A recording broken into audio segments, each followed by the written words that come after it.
ஐபிஎல்லில் சிஎஸ்கேக்காக 14 wicket எடுத்து கொடுத்துட்டோம்னா எனக்கு வர மனசே இல்லை. இருந்தாலும் நமக்கு நேஷனல் டியூட்டி தான் முக்கியம்னு வந்துட்டு கோச். எனக்கு ரொம்ப கான்ஃபிடன்ஸ் இருக்குது கோச். இந்த வாட்டி நம்ம தான் கப் அடிக்கிறோம். T20 வேர்ல்டு கப் பங்களாதேஷ் தான் அடிக்குது. என்ன கோச் சிறப்பாக பண்ணிடலாமா? நம்ம ஜெயிக்கிறோம். அந்த ஒரு வீடியோ இது என்னது நாங்கள் வீடியோ அது பார்த்துட்டீங்களா? அப்பயே சொன்னேன் அவங்ககிட்ட மறைச்சிங்களா? என்ன சொல்லலாம்? ஓகே ஓகே, அது வேற ஒன்றும் இல்லை கோச். அது ஒரு நடிப்பு மாதிரி. எப்படின்னா சிஎஸ்கே மேனேஜ்மெண்ட் என்ன சொல்லிட்டாங்கன்னா, இந்த ரீல்ஸ் பண்ணால் தானே அவங்களுக்கு போய் ஒரு காசு கொடுக்கணும்னு சொல்லிவிட்டாங்க. சரி காசு வேணும்னு சார் நமக்கு, அதனால் நம்மளும் காசு வாங்கிட்டு வாங்கி விட்டு கொடுத்துட்டாங்க கோச். அவ்வளோதான்.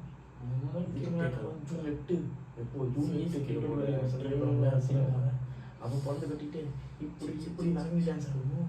ஏன்னா கோச்